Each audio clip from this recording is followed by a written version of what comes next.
aussi, on le voit aussi à Musique Plus depuis quelques temps, c'est son premier album solo, il s'appelle Les Tentations. Il vient de la banlieue nord de Paris et ça sort mardi aussi en magasin. C'est un ex-membre de Ministère Amer, groupe dans lequel il y avait aussi Doc Gynéco.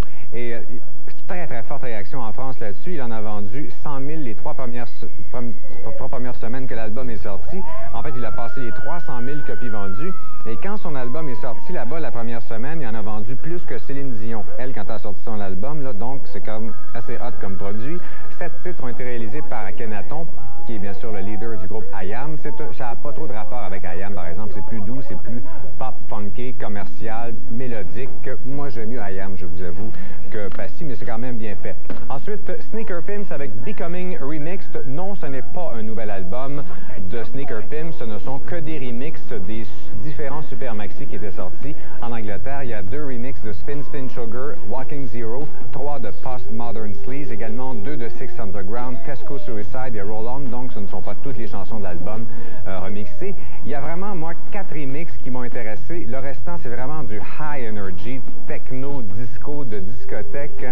Moi, c'est vraiment pas mon genre parce qu'on perd absolument l'esprit de la tune Sneaker Pimps. Moi, j'avais entendu les remixes britanniques et ils ne me plaisaient pas du tout. Le clip qu'on a, la version remixée de Postmodern Sleaze, ça, c'est une des bonnes tunes, un des bons remixes qu'on trouve sur l'album. Groupe britannique qui s'appelle Black Grape et son deuxième album, Stupid, Stupid, Stupid. Ça fait quelque temps que c'est sorti en Europe. C'est le groupe de Shawn Ryder qui était dans les Happy Mondays, un groupe qui a connu la popularité en même temps que les Stone Roses. Et ça, le premier album était vraiment très, très bon. Celui-là n'est pas inintéressant, mais c'est vraiment, ils ne font que répéter la même formule. Il y a aussi une discorde qui règne au sein du groupe. Il ne reste que 2 membres de la formation originale. Et on sent qu'il y a un petit peu moins d'idées, peut-être. C'est pas que c'est mauvais, par exemple. C'est vraiment, les tunes sont intéressantes, mais c'est comme un petit peu de la même chose.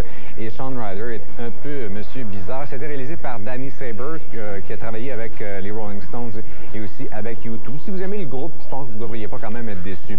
Quelque chose de fort intéressant maintenant, j'aimerais souligner cette parution-là, peut-être l'une des trucs les plus intéressants cette semaine, c'est l'album de Mono, Formica Blues. C'est un duo britannique.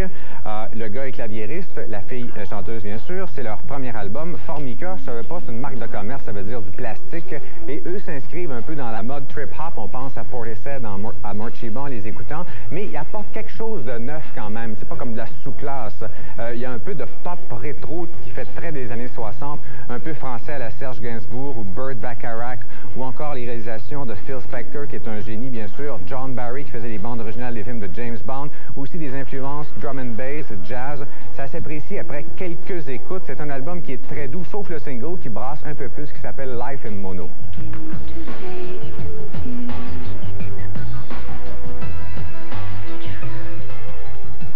La semaine prochaine, un invité mystère. Aussi, je parlerai de ce super single l'un pour l'autre contre les victimes du verglas, ou le contraire, je ne sais plus. Aussi, Ragasonic Jazz à Saint-Germain, Cold Cut avec Hexstatic, Ian Brown, ancien chanteur des Stone Roses, La Gamique et le nouveau Alain Bachung. Bonne semaine tout le monde et on se retrouve vendredi prochain à midi avec les reprises habituelles que vous connaissez.